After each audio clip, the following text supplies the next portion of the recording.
Hello students, welcome back. आज की class में हम retirement of a partner chapter continue करेंगे।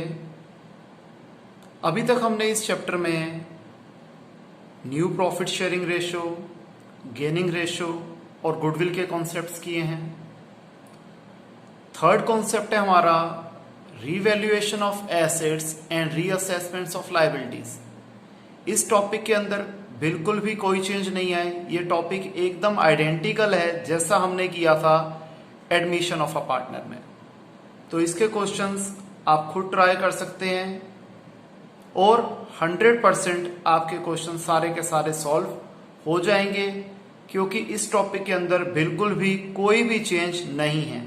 एकदम वैसा ही है टॉपिक जैसा हमने किया था एडमिशन ऑफ अ पार्टनर में। नेक्स्ट हमारा टॉपिक आ जाता है adjustments of reserves, accumulated profits and losses. Again इस टॉपिक के अंदर भी कोई चेंज नहीं है। ये टॉपिक भी वैसा ही होगा जैसा हमने किया था एडमिशन ऑफ अ पार्टनर में। तो ये टॉपिक भी आप खुद 100% कर पाएंगे। और मैं रिपीट कर दूं, अगर किसी भी स्टूडेंट को रीवैल्यूएशन वाले टॉपिक में या reserves, accumulated profit and losses वाले टॉपिक में कोई भी डाउट हो तो हम लाइव क्लास में उसे कवर कर लेंगे।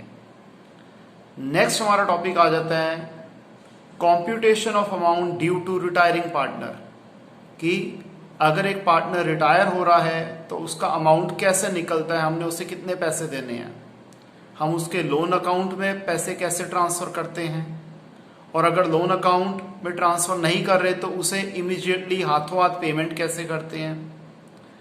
प्लस इस कॉन्सेप्ट के अंदर हम रिटायरिंग पार्टनर का लोन अकाउंट बनाना भी सीखेंगे। फिर लास्ट टॉपिक हमारा आ जाएगा एडजस्टमेंट्स ऑफ कैपिटल, जो कि हम नेक्स्ट क्लास में यानी कि नेक्स्ट वीडियो में कवर करेंगे। तो आज की ये जो पूरी क्लास है, जो पूरी वीडियो है, ये पॉइंट नंबर 5 यानी कि computation of amount due to retiring partner के ऊपर रहेगी। तो आइए क्लास शुरू करते हैं। तो आइए स्टूडेंट, सबसे पहले हम अटेम्प्ट करेंगे इलस्ट्रेशन 25। मैंने जो जो अकाउंट इसमें बनने हैं उसके परफॉर्मे पहले ही बना लिए हैं। क्वेश्चन में कहता है कि एबीसी 3 पार्टनर्स हैं, प्रॉफिट शेयरिंग रेशियो है 3:2:1। सी रिटायर हो रहा है और हमने जो सी के पैसे देने हैं वो देने हैं 30 जून 2021 पे, यानी कि बाद में देने हैं। तो जब हमने सी के पैसे बाद में देने हैं तो हम इसके पार्टनर के जो बैलेंस है, यानी कि जो सी का बैलेंस है, वो हम इसके लोन अकाउंट में ट्रांसफर कर देंगे। फिर फिफ्थ पॉइंट में हमें दिया हुआ है कि ए और बी बिजनेस को कंटिन्यू करेंगे और प्रॉफिट एंड लॉसेस को इक्वली शेयर करेंगे। तो फ्यूचर रेशियो ए और बी की होगी 1:1। तो सबसे पहला स्टेप होता है हम गेनिंग रेशियो निकालते हैं। गेनिंग रेशियो का फॉर्मूला आपको पता है, new ratio minus old ratio. A की न्यू रेशियो है 1/2 और ए की ओल्ड रेशियो थी 3/6। तो 1/2 माइनस 3/6, 6 एलसीएम आ गया, 6 को 2 से डिवाइड किया 3, 3 1 सा 3, माइनस 6 को 6 से डिवाइड किया 1, 1 into 3 3, 3 minus 3 0/6। यानी कि ए जो है वो ना ही गेन कर रहा है ना ही वो सेक्रीफाइस कर रहा है। अब आ जाते हैं बी पे। बी की न्यू रेशियो है 1/2 और बी की ओल्ड रेशियो थी 2/6। तो इसे सॉल्व करना आ गया 1/6, यानी कि बी इस क्वेश्चन में अकेला गेनिंग पार्टनर है। तो आइए क्वेश्चन को करते हैं। सबसे पहले हम तीनों पार्टनर्स के बैलेंसेस को कॉपी कर देते हैं, इनके कैपिटल बैलेंसेस लिख देते हैं। बाय बैलेंस ब्रॉट डाउन, तीनों का बैलेंस है 1 लाख।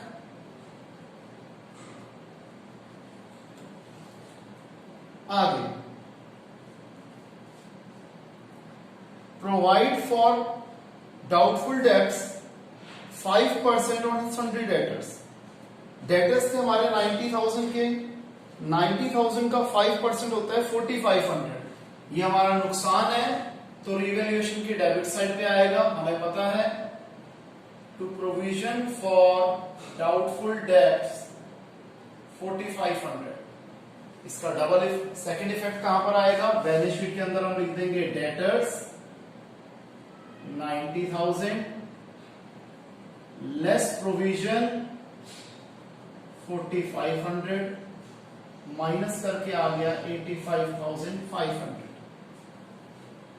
फिर स्टॉक को 5% से रिड्यूस कर दो, मशीनरी को 10% से रिड्यूस कर दो, दोनों हमारे नुकसान है।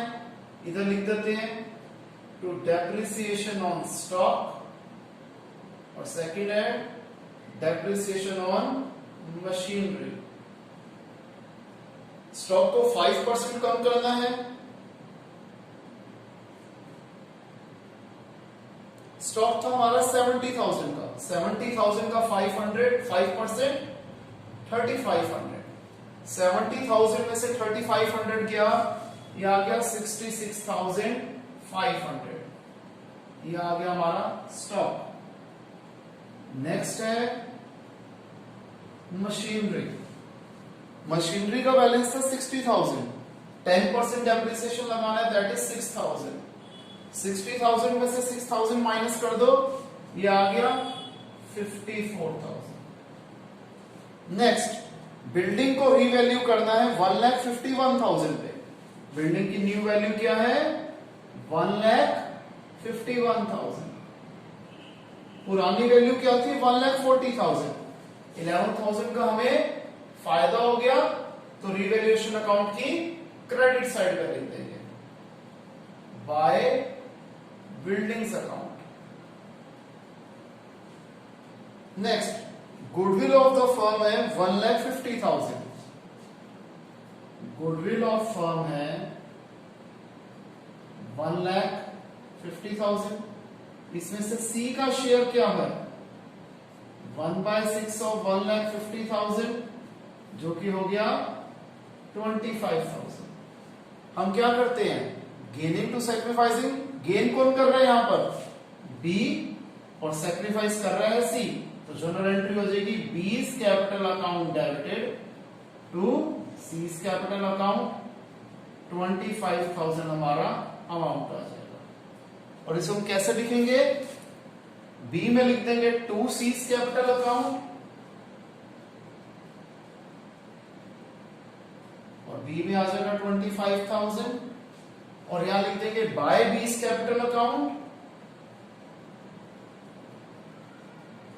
और सी में आ जाएगा 25,000, यानी कि सी को 25,000 रुपीज मिल रहे हैं।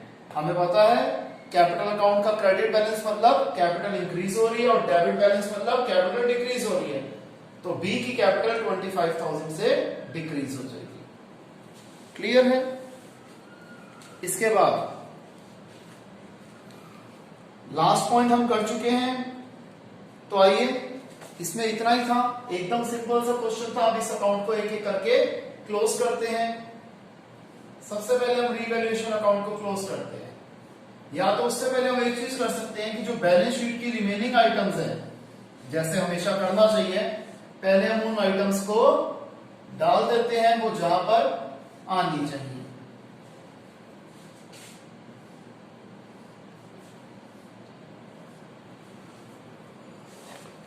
सन्ड्री डेटर के बारे में कुछ नहीं कहा, वैसे का वैसा यहीं पर आ जाएगा।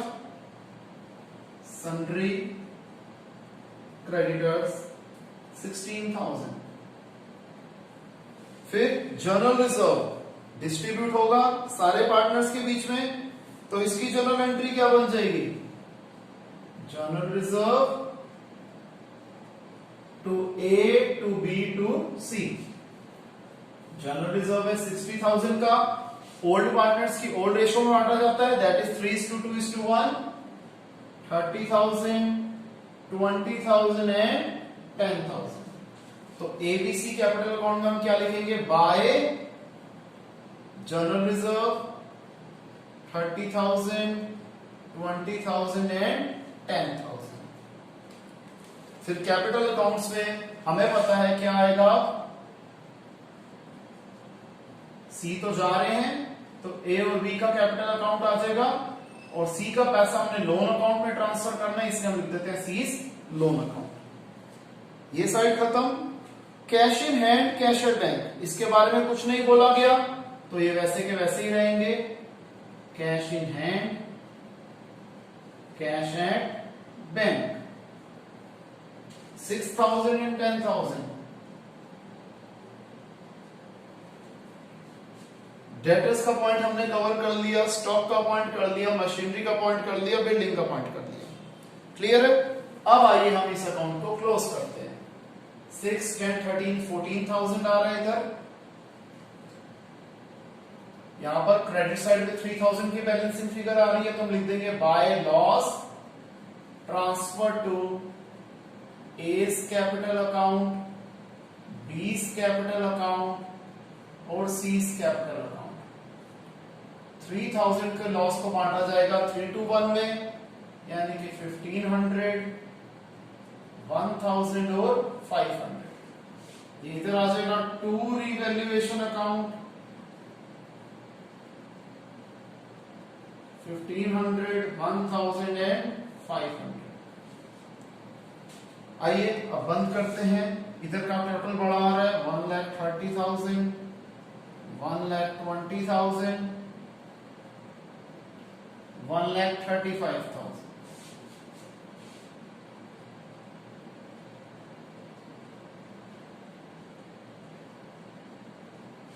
सबसे पहले सी का पैसा जाएगा इनके लोन अकाउंट में, 2C's लोन अकाउंट।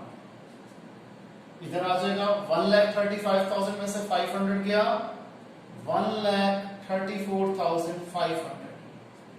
और ए और बी का आ जाएगा टू बैलेंस कैरिंग डाउन, ये आ जाएगा 1,28,500,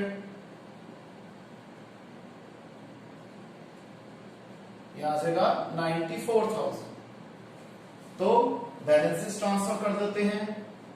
1,28,500 और 94,000, ये आ जाएगा 500, 12, 1, 10, 12, 1, 2,22,500। और सी के लोन अकाउंट में आ जाएगा 1,34,500। वैसे हम यहां पर क्या लिखेंगे, बाय सीज कैपिटल अकाउंट 1,34,500 और टू बैलेंस कैरिंग डाउन 1,34,500। क्योंकि हम इसके कोई भी पेमेंट नहीं कर रहे, इसलिए बैलेंस वैसे का वैसा ट्रांसफर हो गया। क्लियर है? अब टोटल कर लेते हैं। 1,001, 6, 7, 13, 1, 2, 4, 7, 3,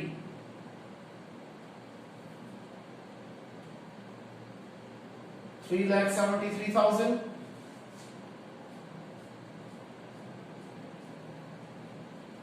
1,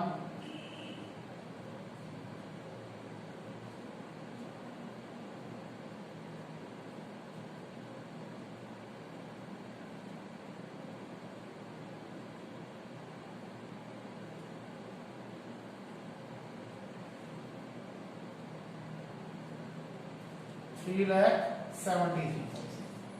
क्लियर है स्टूडेंट्स? इसे आप कॉपी कीजिए।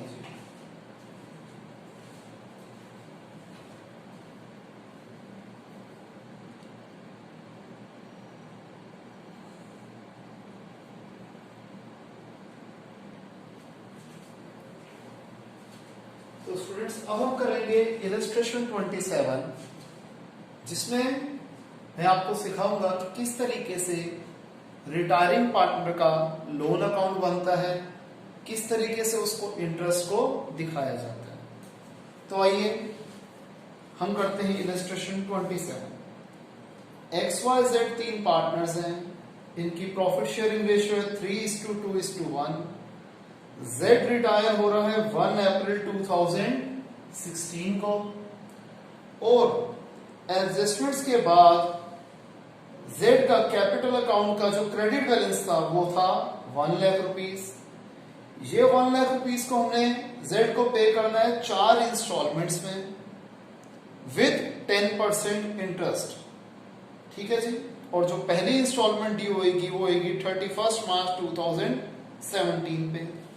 हमें जेड का लोन अकाउंट बनाना है जब तक हम उसके पूरे पैसे पे नहीं कर देते, और हमारे अकाउंट्स क्लोज होते हैं 31 मार्च को हर साल। सबसे पहली बात, हमने 1 लाख रुपए को पे करना है 4 इंस्टॉलमेंट में, यानी कि हर बार जब हम पैसे उसके देंगे तो 25,000 उसमें से प्रिंसिपल कंपोनेंट होगा, प्लस जो उसका उस टाइम का इंटरेस्ट होगा उस साल का, वो हम पे करेंगे। सबसे पहले 2016 अप्रैल 1 पे जेड के लोन अकाउंट में जो हमने कैपिटल अकाउंट से बैलेंस कॉपी करा वो आया 1 लाख रुपीस। अब 1 लाख रुपीस का 10% इंटरेस्ट पूरे साल का कितना होता है? 10,000 रुपीस। तो हम इंटरेस्ट निकालेंगे 2017 मार्च 31 पे बाय इंटरेस्ट अकाउंट 10,000, और अब जो हमसे पहली पेमेंट करेंगे वो करेंगे 25,000 this principle component plus 10,000 this interest component, यानी कि हम पहली पेमेंट करेंगे 35,000 रुपीस की। कब? 31 मार्च 2017 पे टू बैंक अकाउंट 25,000 प्लस 10,000 35,000, और फिर to balance carrying down. Total हमें पता है 1,10,000 है, 1,10,000 में से 35,000 गया, दैट इज 75,000। ये कैरिंग डाउन अगले साल का हो जाएगा ब्रॉड डाउन। अब नेक्स्ट ईयर हम 75,000 के ऊपर 10% इंटरेस्ट कैलकुलेट करेंगे पूरे साल के लिए, जो कि आ गया 7,500। क्लियर? 75,000 plus 7,500 is 82,500। अब सेकेंड ईयर जो हम उसको पेमेंट करेंगे वो करेंगे 25,000 प्रिंसिपल प्लस 7,500 इस साल का इंटरेस्ट, ये हो जाएगा 32,500। तो बैलेंस कैरिंग डाउन आ जाएगा 50,000, जो कि नेक्स्ट ईयर का बैलेंस ब्रॉड डाउन बन जाएगा। अब इस 50,000 के ऊपर हम 10% इंटरेस्ट देंगे पूरे साल का, आया 5,000। तो इस साल हम पेमेंट करेंगे 25,000 principal plus 5,000 interest, that is 30,000। First things first, 5,000 हमने इंटरेस्ट दिखा दिया, 25,000 पे असल, 5,000 पे ब्याज, 30,000 पेमेंट कर दी, 25,000 हमारा कैरिंग डाउन बैलेंस हो गया, जो कि नेक्स्ट ईयर का ब्रॉड डाउन बैलेंस हो गया।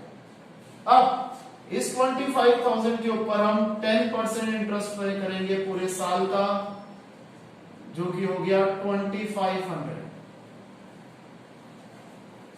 27,500 आ गया।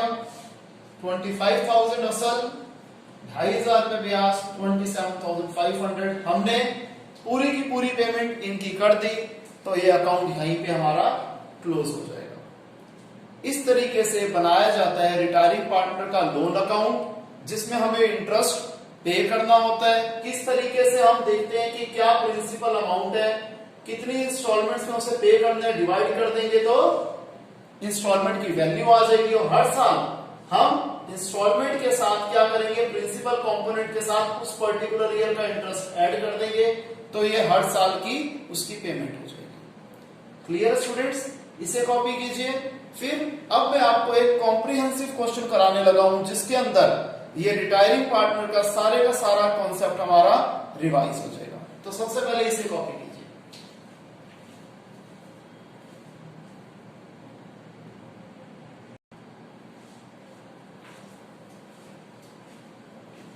तो आइए स्टूडेंट्स, अब हम करते हैं इलस्ट्रेशन 34। मैंने इस क्वेश्चन का कुछ पार्ट पहले ही कर दिया, क्योंकि थोड़ी सी बोर्ड के ऊपर स्पेस की प्रॉब्लम रहेगी, इसलिए पहले हम यहां तक करेंगे, फिर हम रिमेनिंग क्वेश्चन कंटिन्यू करेंगे। तो सबसे पहले हमें क्वेश्चन में कहता है कि एक्स वाई जेड की प्रॉफिट शेयरिंग रेशियो है 1/2, 1/3, 1/6। इसको हम एलसीएम ले लेंगे तो आ जाएगा 3:2:1, यानी कि एक्स वाई जेड की रेशियो है 3:2:1। ठीक है जी। अब इस क्वेश्चन के हमें कुछ नहीं बताया गया कि जैसे z रिटायर हो रहा है तो x और y की न्यू रेशियो क्या होगी, अगर न्यू रेशो नहीं पता तो हमें गेनिंग रेशो भी नहीं दे रखा, ना ही हमें गेनिंग पार्ट दे रखा है। तो इस क्वेश्चन में एक्स और वाई की न्यू रेशो भी 3:2 होगी और गेनिंग रेशो भी 3:2 होगी, because nothing is mention in the question. Clear? आगे हमें कहता है कि गुडविल ऑफ द फर्म है 3 lakh rupees. Goodwill of the firm है 3 लाख रुपीस, तो Z का शेयर क्या हो जाएगा 1/6 ऑफ 3 लाख, दैट इज 50,000। हम जनरल एंट्री क्या करते हैं, गेनिंग टू सेक्रीफाइसिंग। गेनिंग कौन है X और Y, सेक्रीफाइसिंग पार्टनर कौन है Z। तो 50,000 हमने Z के अकाउंट में लिख दिए और X और Y 3:2 यानी कि 30,000 और 20,000 में इसे कंट्रीब्यूट करेंगे। तो हम X और Y की कैपिटल अकाउंट में लिख देंगे टू Z's कैपिटल अकाउंट कितना 30,000 एंड 20,000, और Z के अकाउंट में लिख देंगे बाय X कैपिटल अकाउंट और बाय Y's कैपिटल अकाउंट, और Z में आ जाएगा 30,000 एंड 20,000। यहां तक क्लियर है? इसके बाद हम पहले दो डिस्ट्रीब्यूटेबल आइटम जो हमें एसेट साइड पे दे रखी है, दैट इज एडवर्टीजमेंट सस्पेंस और गुडविल, इन दोनों की भी जनरल एंट्री कर लेते हैं। क्या कर देंगे गुडविल की, old partners capital account to goodwill, old sacrificing ratio में इसी तरीके से old partners capital account to advertisement suspense, इसे भी हमने ओल्ड प्रॉफिट शेयरिंग रेशो में बांट दिया। अब इसे हम कैसे लिखेंगे, XYZ में लिखेंगे टू गुडविल अकाउंट, ये आ जाएगा 30,000, 20,000 और 10,000, और फिर आ जाएगा टू एडवर्टीजमेंट सस्पेंस, ये आ जाएगा 18,000, 12,000 एंड 6,000। क्लियर है? अब पॉइंट नंबर सेकंड करने से पहले, अच्छा हमने सबसे पहले कैपिटल अकाउंट के बैलेंसेस कॉपी कर दिए थे। ये दो एंट्री अभी हमने यहां से बनाई है, ये हमने गुडविल की एंट्री कर दी, ये गुडविल की हमने इफेक्ट दिखा दिया, और ये गुडविल और एडवर्टीजमेंट सस्पेंस को हमने बैलेंस शीट से यहां पे ट्रांसफर कर दिया था। फिर कहते हैं पेटेंट्स को 20% से रिड्यूस कर दो। पेटेंट्स की वैल्यू थी 1 लाख, 20% से रिड्यूस करना है। 1 लाख का 20% होता है 20,000, 20,000 पेटेंट्स की वैल्यू कम हो गई, और 1 लाख में से 20,000 गया, पेटेंट्स की वैल्यू आ गई 80,000। फिर मशीनरी को ले आओ 90% तक, यानी कि 10% मशीनरी की वैल्यू कम कर दो। मशीनरी थी 5 लाख रुपीस की, 10% कम कर दो, 50,000 कम कर दो, 5 लाख में से 50,000 गया, ये आ गया 4,50,000। फिर प्रोविजन फॉर डाउटफुल डेट्स हमने 6% मेंटेन करना है। डेटर्स हैं 4 लाख रुपीस के, 4 लाख का 6% 24,000, 24,000 में से 20,000 का प्रोविजन ऑलरेडी मेंटेन्ड है, तो हम 4,000 रुपए का प्रोविजन और बना लेंगे, और टोटल प्रोविजन 24,000 का हो गया। तो 4 लाख में से 24,000 गया, दैट इज 3,76,000। अब एक काम करिए, सबसे पहले आप यहां तक क्वेश्चन को कॉपी कर लीजिए, क्योंकि मेरे को अभी ये स्पेस चाहिए होगी, तो मैं ये वाला पार्ट रब कर दूंगा, ये वाला पार्ट रब कर दूंगा, ताकि हम क्वेश्चन को फिर आगे ढंग से कंटिन्यू कर पाए। ठीक है स्टूडेंट्स, पहले यहां तक कॉपी कीजिए।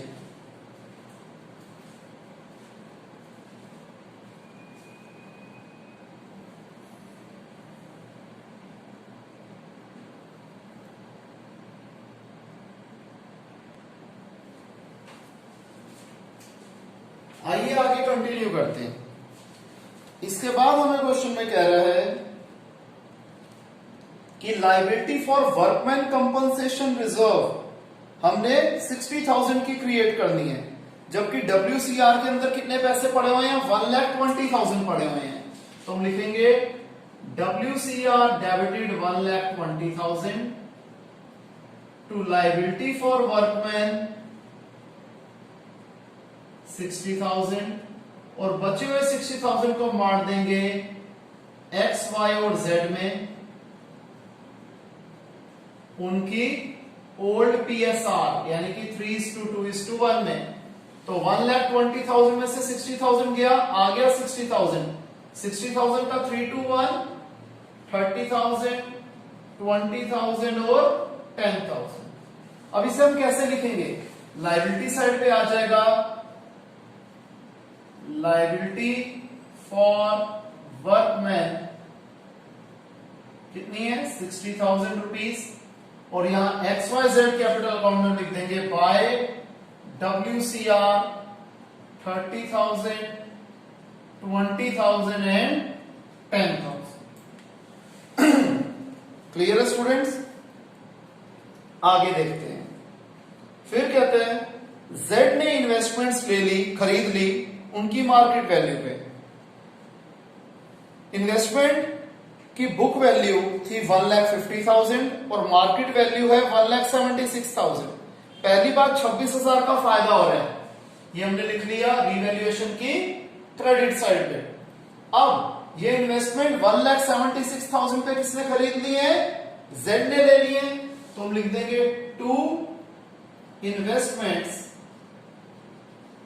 अकाउंट और Z में आ जाएगा 1,76,000।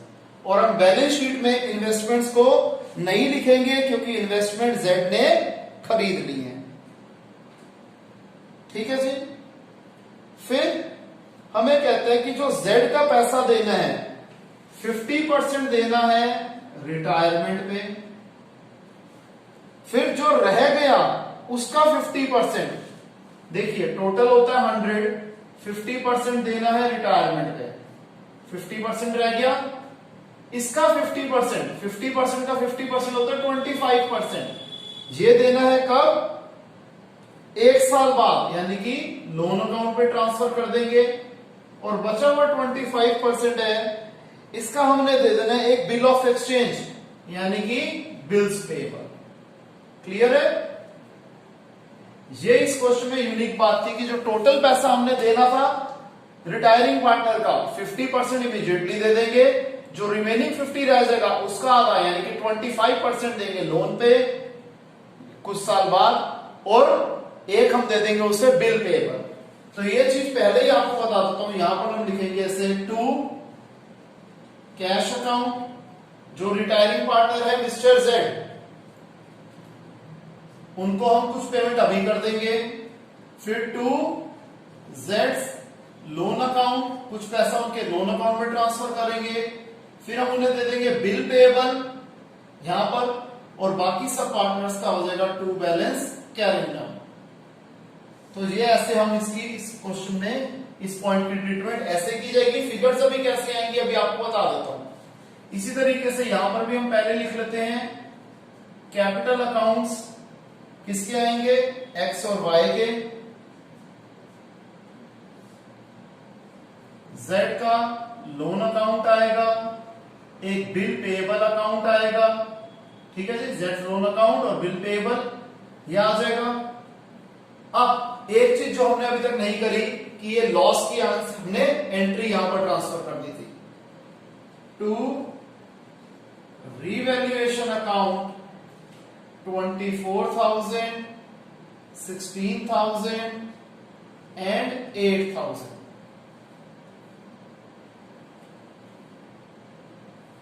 क्लियर है? अब हमने पॉइंट सारे कवर कर लिए। अब बैलेंस शीट की जो आइटम्स हमने बिल्कुल भी टच नहीं करी वो वैसी की वैसी आ जाएगी, जैसे कि ट्रेड क्रेडिटर्स आ जाएगा सबसे पहले, जो कि है 2,10,000। WCR हमने कर लिया। EPF एम्प्लॉइज प्रोविडेंट फंड के बारे में कुछ नहीं बोला, ये वैसे का वैसा 60,000। IFR इन्वेस्टमेंट फ्लक्चुएशन रिजर्व, इसके बारे में कुछ नहीं कहा गया था क्योंकि ऑलरेडी इन्वेस्टमेंट की वैल्यू बढ़ रही थी, तो ये भी इधर आ जाएंगी बाय IFR। कैसे लिखेंगे? IFR to X capital account to Y's capital account to Z's capital account. IFR में कितना अमाउंट है जी? 60,000 रुपीज है। इसे हमने बांटना है 3:2:1 में, दैट इज 30,000, 20,000 एंड 10,000। तो आ जाएगा अगेन 30,000, 20,000 एंड 10,000। क्लियर है?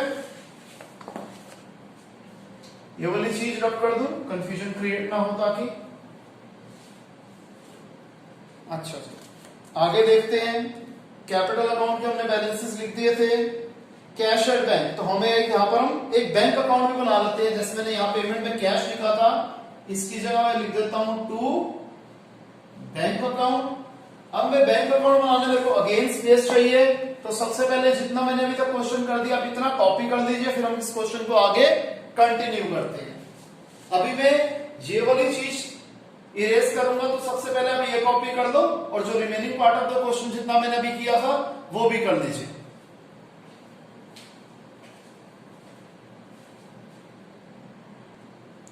वहां तक आपने कर दिया स्टूडेंट। अब हम कर लेते हैं बैंक अकाउंट बना लेते हैं।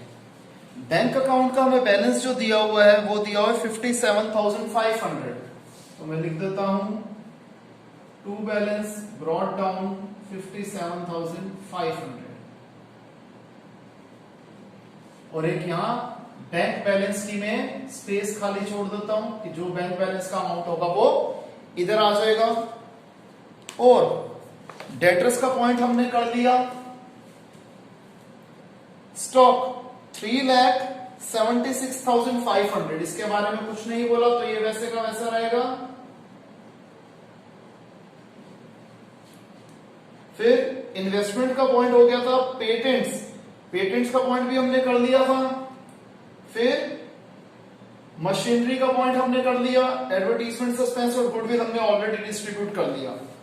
तो आइए, जैसे हमने ये अकाउंट क्लोज कर दिया था, अब हम पार्टनर्स कैपिटल अकाउंट को क्लोज करते हैं। सबसे पहले एक्स पे आ जाते हैं। हमें दिख रहा है क्रेडिट साइड का ही तीनों साइड का टोटल पड़ा है, तो 680, 7,40,000, 320, 3,60,000, 210, 260, 2,80,000, 740, 360,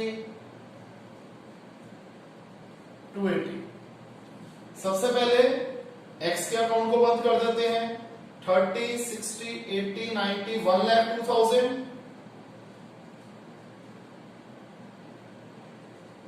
6,38,000, फिर 20, 40, 68,